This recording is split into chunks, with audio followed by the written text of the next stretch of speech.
going on, you guys? Today we are taking a look at Kamen Rider Gaim AC-02, Kamen Rider Baron, and his banana arms. So, this is the second rider to appear in the show, and his fruit of choice is the banana. So let's open him up and take a look. Like Gaim before him, Baron's core model is pretty much two colors. We have silver and red. Overall, I do like the look of Baron. I think it's a nice contrast to what we have with Gaim, but the red and silver aren't really all that threatening, at least in my eyes. I think Gaim is a much more interesting color scheme, but I do appreciate the fact that this figure, even though for its cheaper price, has a lot of nice texturing, and there is a lot going on here that is really very nice. Specifically, I'd like to point out the coloring and the painting going on here on the arm and upper leg. It's just a very nice, interesting color. Not color, but paint job. Very, very nice, a good touch. Also, nice texturing here on the chest. It's very reminiscent of, say, chainmail. While when compared to Gaim, Gaim looks just a little bit different. Well, okay, a lot a bit different. Though, I do think the two of them together are very nice contrasts of each other. The core of Baron does share all the same posability as that of Gaim. Head is on a limited ball joint, double swivel in the shoulder, swivel underneath that, 90-degree hinge bend at the elbow, wrists do rotate, and he's even got grabbing hands. And something I did miss and forget to tell you on Gaim, I don't know how well that's showing up, but he's got two different sets of articulation here in the fingers. So that is a very nice touch.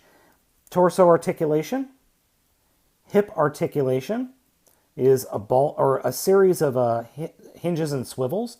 Swivel above the knee, 90-degree bend at the knee, limited ball joint at the foot, and, well, that's it for the foot.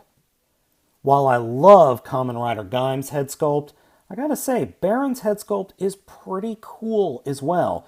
He has the same insert ability that Gaim's figure has, but the head sculpt on this is more muted, while at the same time being more dynamic, especially with the slashes going over the visor.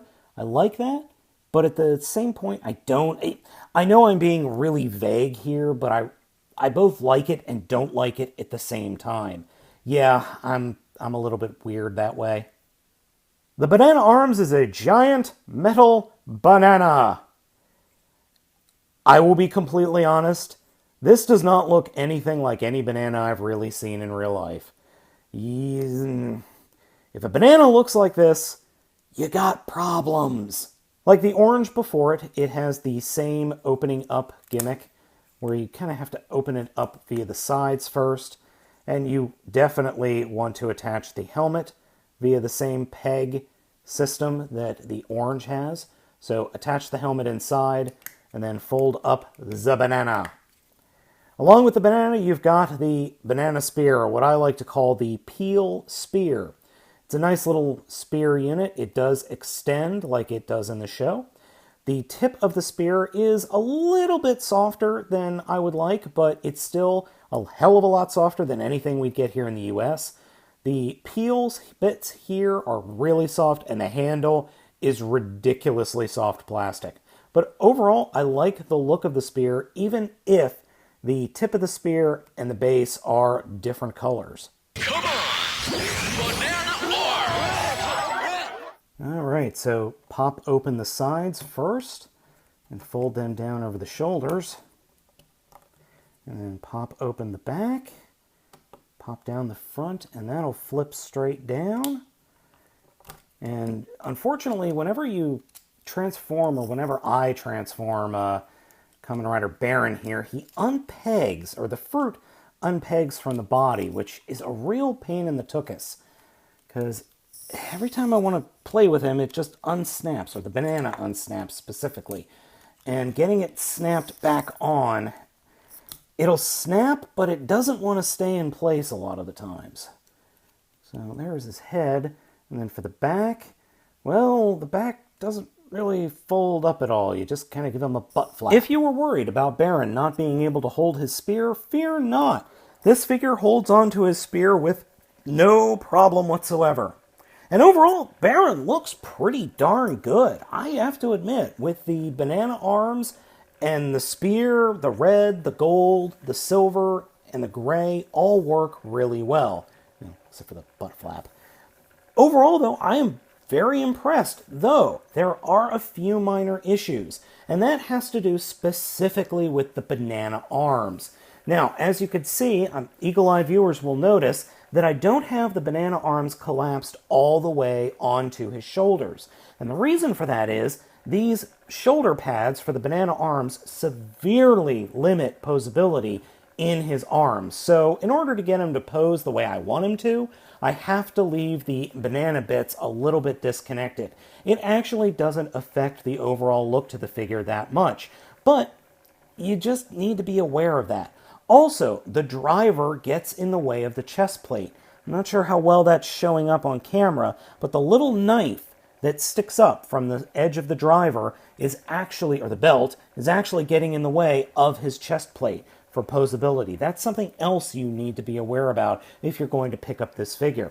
Overall, though, I think he is a really nice looking figure. I will give credit to Bandai's engineers in that they did actually put cutouts for the figure's arms in the shoulder pads, but they're not much. I mean, you can get a little bit of articulation on both arms, and that's about as far outward movement as you're going to get with the arms, and that's a shame because this figure deserves to have more posability. Again, we have another figure with an excellent visor look-through. I'm not sure what that's supposed to be in there. I've seen the inside of a banana, and I don't remember inside of a banana looking like that or being textured like that. So, I'll just pop the helmet off here. I'm not real sure what that is supposed to be, but it does look cool. Standing together, Gaim and Baron look pretty awesome. I got to admit, I'm really happy that I've been able to get both of these guys. And both of them are pretty cheap. I picked up, I picked up Gaim off CS Toys, and I picked up Baron off Amazon.com, believe it or not. I paid about the same amount for both of them, around 45 to 50 bucks for both of them shipped. But that's not too bad, considering they're coming from Japan. So guys, I really hope you decide to pick up one of these. If you're a big fan of Gaim, get Gaim. If you're a big fan of Baron, get Baron. A word of warning, though. If you're going to take off the fruit on Baron, be forewarned. The connector that the fruit plugs into is tight. The ball joint that holds his head on is not very tight. And before I leave you, I have to show you Banana Gaim and Orange Baron. Actually, the scary thing is I think this works a little bit better color-wise. Weird. So, my final thoughts on AC-02, Kamen Rider Baron, and Banana Arms is, guys, I think this is a buy.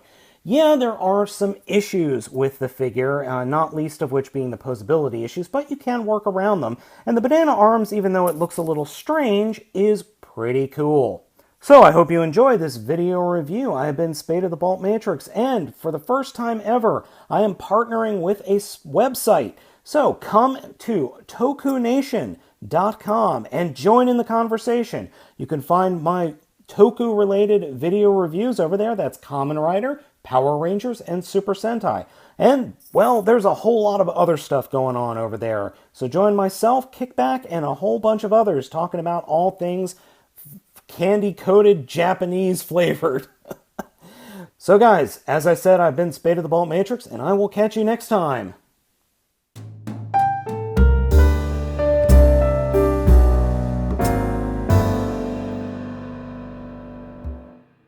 It's the fruit zombies! Everybody run! Ah!